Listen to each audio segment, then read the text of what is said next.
Welcome to the Inkwell Archives, where we take great books apart to find the arguments buried inside them. Let's get started. Most people read East of Eden as a novel about good and evil. That's not quite what it is.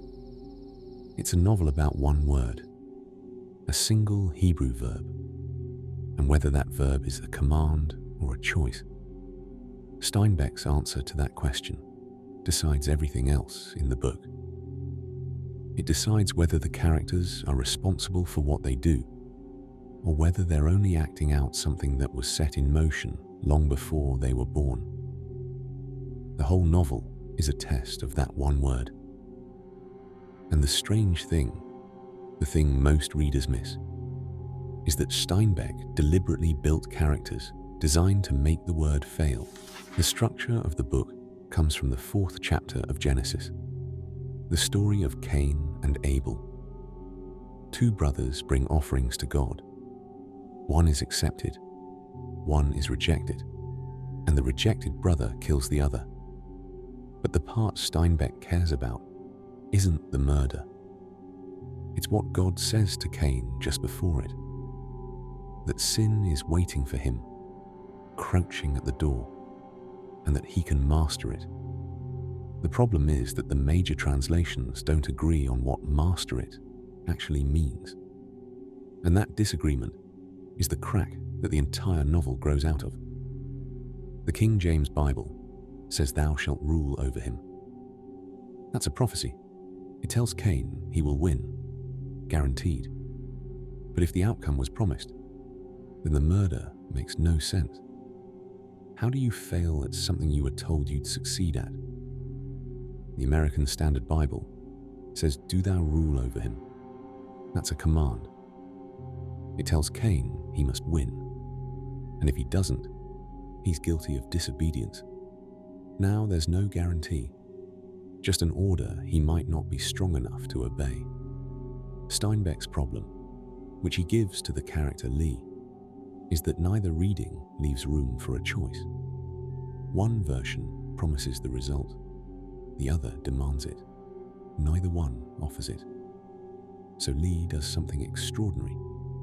He gathers a group of old Chinese scholars, and together they spend 2 years studying Hebrew, just to settle this one word. They come back with a third reading, Timshel, thou mayest. Not a promise, not an order, a permission. Here's why that single word carries the whole book. If winning was promised, Cain was cheated. The story was rigged. If winning was commanded, he was set up to fail at something beyond his strength. But if winning was offered, if he genuinely could have gone either way, then the choice belongs to him. And only then can he be forgiven, because forgiveness requires someone who is actually responsible. That's the move at the center of the novel. Steinbeck takes the oldest story about inherited sin and turns it into a story about personal freedom. But Steinbeck doesn't let himself off easily. If thou mayest is true, if anyone can choose to be good, then he has to explain Cathy Ames. Cathy is the closest thing the novel has to pure evil. She manipulates. She burns down her own house with her parents inside it. She abandons her children. She destroys people for no gain she seems to enjoy. Steinbeck introduces her by suggesting she was simply born wrong, a moral idiot, missing something the rest of us have. And that's the problem Cathy creates. If she was born evil, then thou mayest is a lie. Some people never had the choice.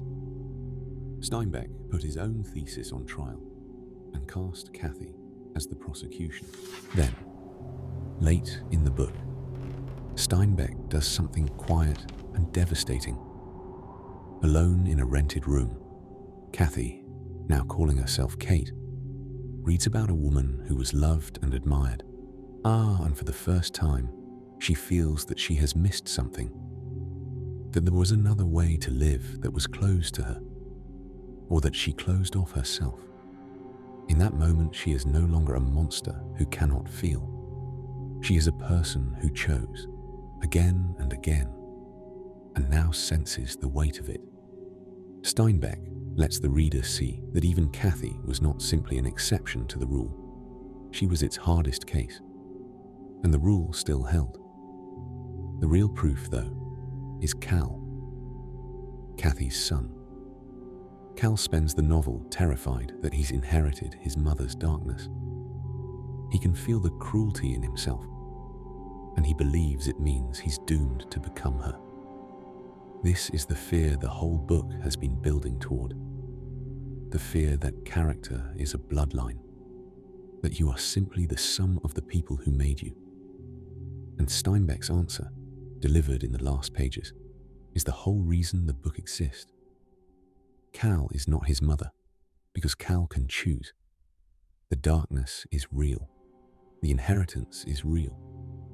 But it doesn't decide the outcome. Thou mayest, not thou shalt, not thou must, thou mayest. That Steinbeck is actually arguing about your life. You did not choose what you were born into. You did not choose the cruelty you inherited, or the fears that were handed to you. Those are real, and the book never pretends otherwise.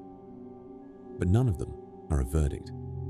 Between the sin crouching at the door and the person you become, there is a word, and the word is mayest. That's not comfort. It's harder than comfort. It means the outcome was always, in the end, yours. East of Eden is 600 pages built to earn that one word. Steinbeck thought it was the most important word in the world. After you sit with it, it's difficult to disagree. Thank you for listening.